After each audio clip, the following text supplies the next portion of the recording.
Hello students, this is our ninth chapter, that is central orbits. So what first definition is what is central force? Central force is a force whose line of action always passes through a fixed point is called a central force. The fixed point is the center of the force. In this figure you can see OX is the fixed line given and O is the fixed point. So the force acting along OP is directed towards point O. So fixed O is the center of the force. Next is central orbit. The part described by a particle moving in a plane under the action of a force which is always directed towards a fixed point in the plane is called the central orbit. Here you have given point P where the particle is at time t. So the path described by the particle moving in a plane under the action of the force which is directed towards O. Take it as F. Which is directed towards O. Take it as force F. So this particle will describe a path towards a fixed point in the plane. The path described by the particle is known as the central orbit. Simply, if we take example of solar system, that is sun and the planets. Suppose we consider sun at this place and the planets rotating around the sun. Planet sun के चक्कर लगा रहे हैं, तो जो वो planets part describe करते हैं सन के अराउंड उसको हम सेंट्रल ऑर्बिट बोलते हैं. और जो यहाँ पे सन है वो हमारा फिक्स्ड पॉइंट है और उसको हम सेंटर ऑफ फोर्स बोलेंगे. ठीक है. So our next article is this is a theorem. A central orbit is always a plane curve. तो इसमें हमें जो सेंट्रल ऑर्बिट होता है उसको हमें प्लेन कर्व है ये हमें चीज़ प्रूव करनी है.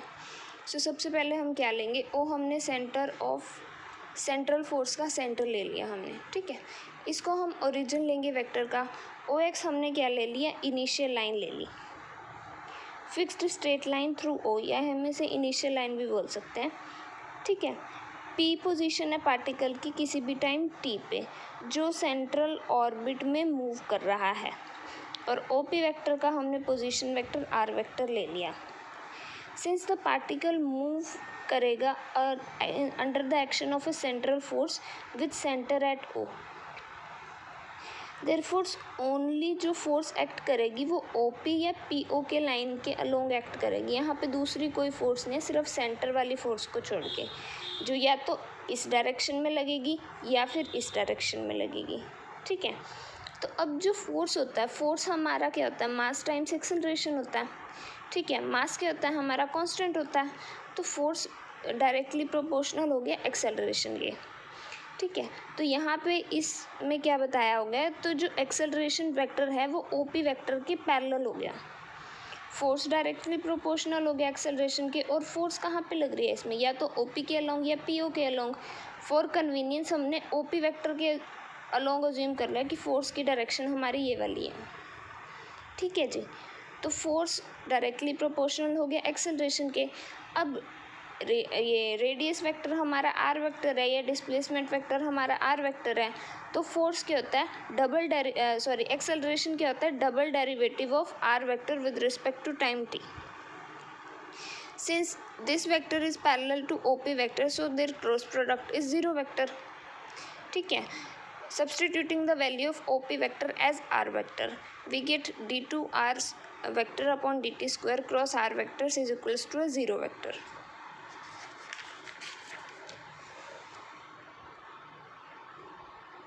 So here we know that the cross product of two same vectors is always a zero vector. अगर हम लास्ट क्वांटिटी में ये चीज़ ऐड कर दें, क्योंकि ये एक नल क्वांटिटी है जिसकी ज़ीरो वेक्टर है वैल्यू, तो इस इक्वेशन पे कोई फ़र्क नहीं पड़ेगा.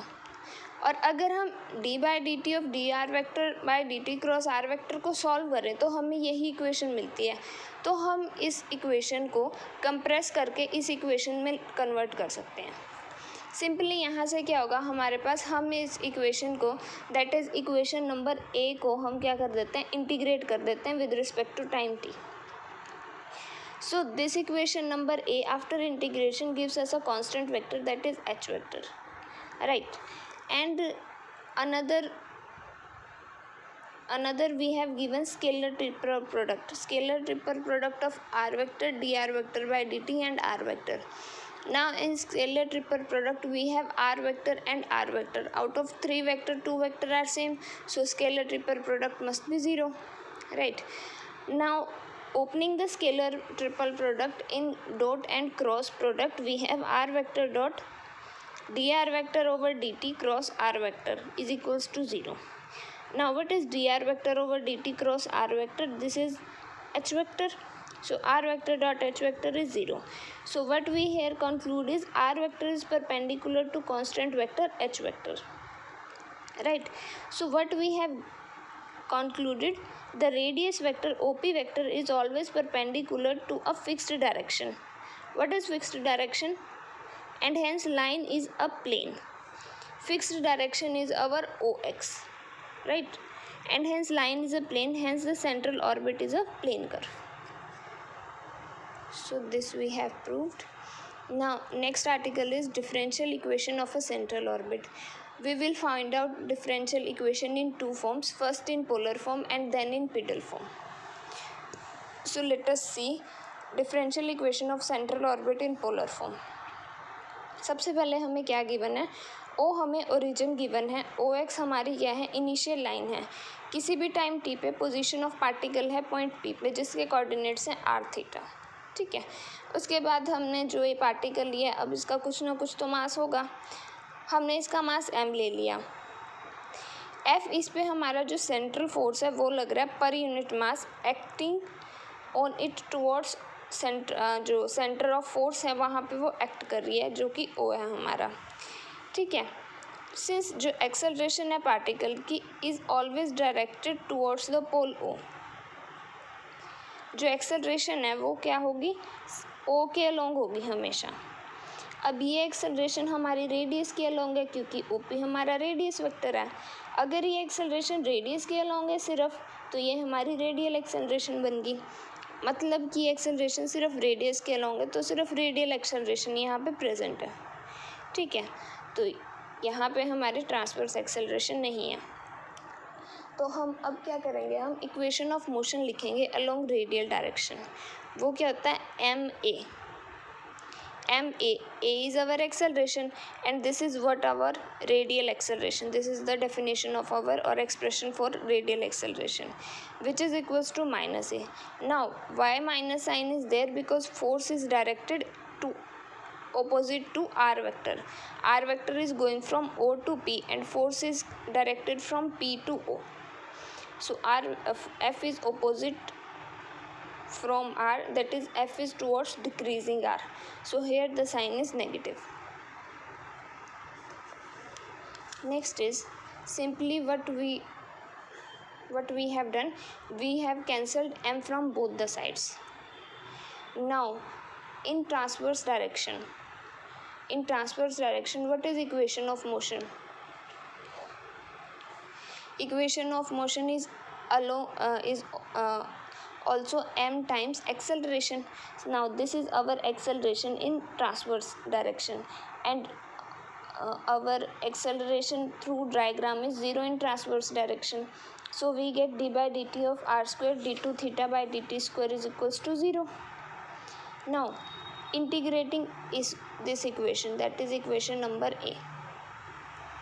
Integrating this equation we will get r square d theta by dt is constant h.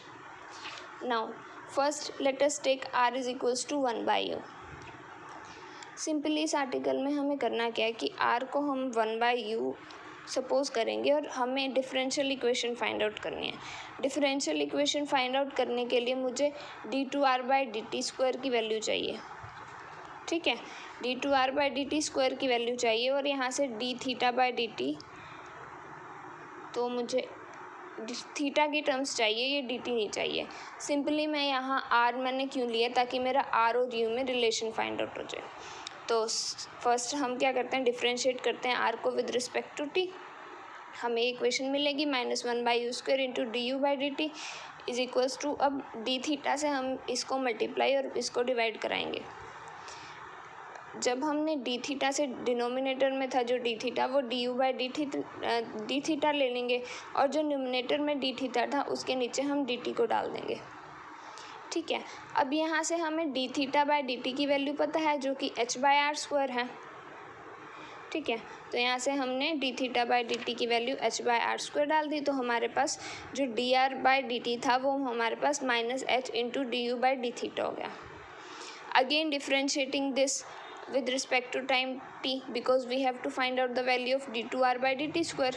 So simply again differentiating, we will get minus h d2u by dt d theta square into d theta by dt. Again substituting the value of d theta by dt, that is h by r square, we will get an expression d2r by dt square is equals to minus h square u square into d2u by d theta square. Now what we have to do, we have to substitute the value of d theta by dt and d2r by dt square. We will get the our differential equation of central orbit in polar coordinates. So this is our differential equation of central orbit in polar coordinates. Simply you have to substitute the value of this and d theta by dt over here, and then solving, you taking h square by h square into u square common from both terms, you will get required differential equation of central orbit in polar coordinates. Next is our equation of next is our derivation of differential equation of central orbit in pedal form. For pedal form, first, if p is the length of the perpendicular from O to tangent at p, इस diagram को हम समझते हैं। इसमें क्या कहा है, ये जो मेरा कर्व है, ये मैंने क्या लिया था, एक प्लेन कर्व ले रखा था। ये p पोजीशन है पार्टिकल की किसी भी टाइम t पे, जिसके r थीटा कोऑर्डिनेट्स हैं, ये OP है।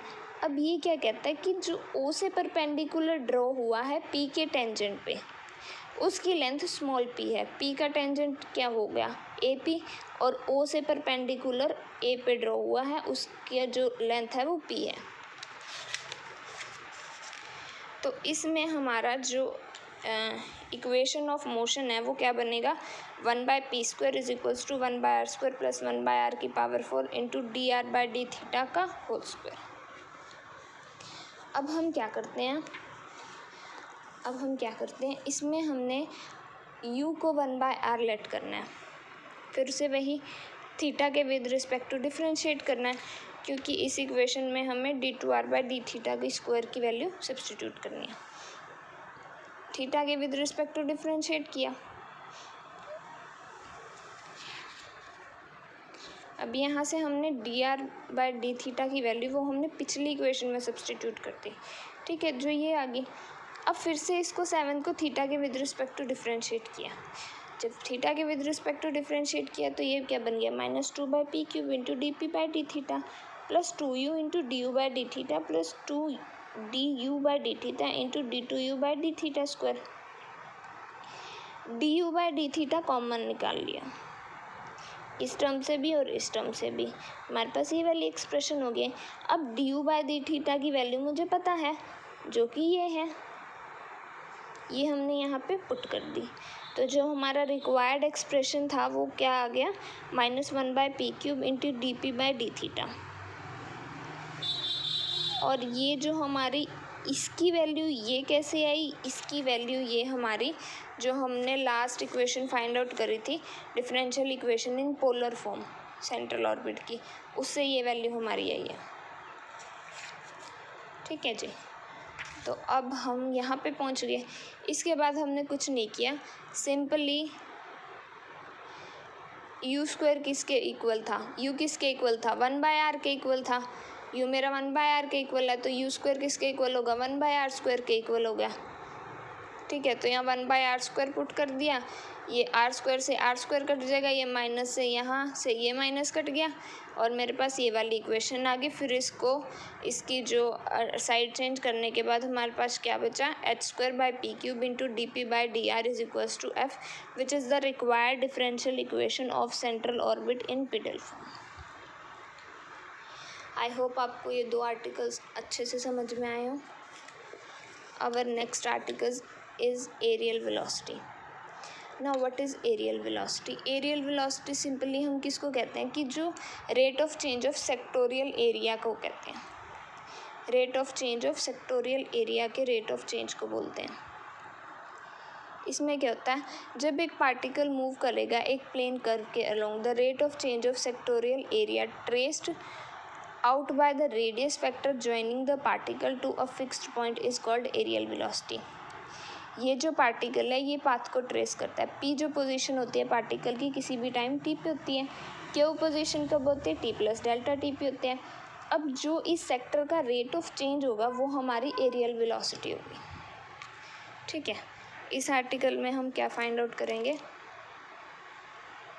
इस आर्टिकल में हम फाइंड आउट करेंगे इफ़ एवरी सेंट्रल और हर एक सेंट्रल ऑर्बिट में हमें क्या प्रूव करना है, एरियल वेलोसिटी हमारी कांस्टेंट होती है। That is rate of description of central और description of the sectorial area is constant and the linear velocity varies inversely as the perpendicular from the center upon the tangent to the path। इसको समझते हैं हम। ओ हमने क्या ले लिया, centre of force ले लिया। ये हमारा सेंटर ऑफ फोर्स है और इसी को ओ को हमने पोल ले लिया। ओ एक्स हमारी इनिशियल लाइन है। पार्टिकल की पोजीशन टाइम टी पे टी टाइम पे पी है और टी प्लस डेल्टा टी पे क्यू है। ठीक है, अब हमने particle A P Q curve के अलोंग मूव कर रहा है। इस कर्व के अलोंग पार्टिकल वो हमारा मूव कर रहा है और आर्क पी क्यू हमने डेल्टा एस डिस्क्राइब किया टाइम टी में, डेल्टा टाइम टी में। ठीक है, सिंपली हमने क्या लिखा, ओ पी हमारा आर है, ओ पी मेरा आर है, ओ क्यू हमारा आर प्लस डेल्टा आर है। Angle O P O Q वो मेरा डेल्टा थीटा है। ये एंगल हमारा पी ओ क्यू हमारा डेल्टा थीटा है। अब इस ट्रायंगल का एरिया, पी ओ क्यू एक ट्रायंगल है क्योंकि डेल्टा टाइम टी है वो स्मॉल टाइम है, उसमें जो पॉइंट पी है वो ऑलमोस्ट, जब डेल्टा टी ज़ीरो को जाएगा तो वो ऑलमोस्ट क्यू बन जाएगा। ठीक है, तो जी अब हम ट्रायंगल पी ओ क्यू का एरिया फाइंड आउट करते हैं, which is half into base into height. So half into base, base is our O P and height is our OQ into sine of angle POQ। Actually जो OQ है वो हमारी OQ into sine of triangle angle POQ is our height। so half of R into में R plus delta R sin delta theta. ठीक है जी, rate of description of sectorial area limit. अब हम rate of change find out करना हमें, that is we have to find the areal velocity, sorry sectorial area का जो rate of change है वो फाइंड आउट करेंगे। तो इसके लिए हमने क्या ले लिया, limit delta T tends to zero. Sectorial area क्या है हमारा, ओ पी क्यू, ये हमारा सेक्टर है, अपॉन में डेल्टा टी। अब ये जो सेक्टोरियल एरिया था ये क्या है, area of triangle P O Q है, वही सेम बनेगा ये। ठीक है जी, हमने क्या कर लिया, area of triangle P O Q की वैल्यू लिख ली। अब हमने क्या किया कि जो डेल्टा थीटा है वो तो बहुत ज़्यादा स्मॉल क्वांटिटी है। ठीक है, और जो ये वाली क्वांटिटी है इसमें तीनों टर्म्स बहुत ही ज़्यादा स्मॉल है, तो ये तो नेगलेक्ट हो जाएगी। डेल्टा थीटा जब डेल्टा टी ज़ीरो को जाएगा तो वो डी थीटा में कन्वर्ट हो जाएगा। ठीक है, तो ये क्या हमारा आ गया h by two, where h is R square D theta by D T, constant आ गया। So the rate of change of sectorial area is constant and equal to h by two, which is our first condition to be proved. Now the areal velocity of the particle about fixed point O is constant and equal to h by two. ठीक है, अब हमें areal velocity भी constant मिल गई। अब हमें क्या करना है, हमें सिंपली क्या करना है, ओ से ओ एम परपेंडिकुलर ड्रॉ करना है। ये हमारा ओ था और ये हमने ओ एम हमारा, ये पॉइंट हमारा क्या है, ओ है, ये पॉइंट हमारा ओ है और ये हमारा ओ एम पे परपेंडिकुलर है, जो कि टेंजेंट है। जो परपेंडिकुलर है वो जो पी पे टेंजेंट है उस पर मीट कर रहा है एट एम पे। ठीक है, तो इसके बाद जो ओ एम की वैल्यू हमने पी ली, sectorial area is P O Q का जो सेक्टोरियल एरिया होगा वो क्या होगा, limit delta T tends to 0 half into P Q into perpendicular from O to P Q, that is half into delta S into P, and limit delta T tends to 0. Aerial velocity about P is limit delta t tends to 0 half into P into delta S over delta t. Applying limit, so we have 1 by 2 into P into ds by dt, which is half into P into V. So where V is linear velocity at time t. So what we have to do, we have to equate both the aerial velocities, that is 1 by 2 of h is equals to 1 by 2 of P by V. Half cancelled from both the sides, we get V is equals to h by P. So V is inversely proportional to P. Thus, if the particle moves under a central force, then its velocity at any point, किसी भी point P पे of its path varies inversely as the perpendicular from the center upon the tangent to the path. Now, after this article, we will have two corollary. First, we have to find out the velocity जब हमें path का पता हो. जब हमें path का पता हो तो पी वी की वैल्यू हमारी h हो जाएगी. v की वैल्यू हमें यहाँ से पता चल गई. v स्क्वायर की वैल्यू हमें पता है और p स्क्वायर की वैल्यू हमें पीडल फॉर्म में फर्स्ट इक्वेशन में हमें p स्क्वायर की वैल्यू हमें पता थी. That is when we find out the differential equation in pedal form. ठीक है, वो हमने सब्स्टिट्यूट कर दी तो हमें वेलोसिटी पता चल जाएगी जब हमें पाथ का पता है. सेकंड है वेलोसिटी फाइंड आउट करने जब हमें फोर्स का पता हो. इसमें pedal equation of the orbit is H square by P cube into D P by D R is equals to F. हमें इस कंडीशन में फोर्स का पता है. इसको हमने क्या किया, इंटीग्रेट कर दिया. दोनों साइड इंटीग्रेट करने के बाद हमारे पास क्या आया, -1 by 2 into H square by P square is equals to integration F D R plus C. H square by P square हमारा क्या है, वी स्क्वायर बनेगा और माइनस साइड को हमने राइट हैंड साइड शिफ्ट कर दिया. तो ये हमारा वेलोसिटी का एक्सप्रेशन है जब हमें फोर्स का पता है. So this is all about today. Thank you so much.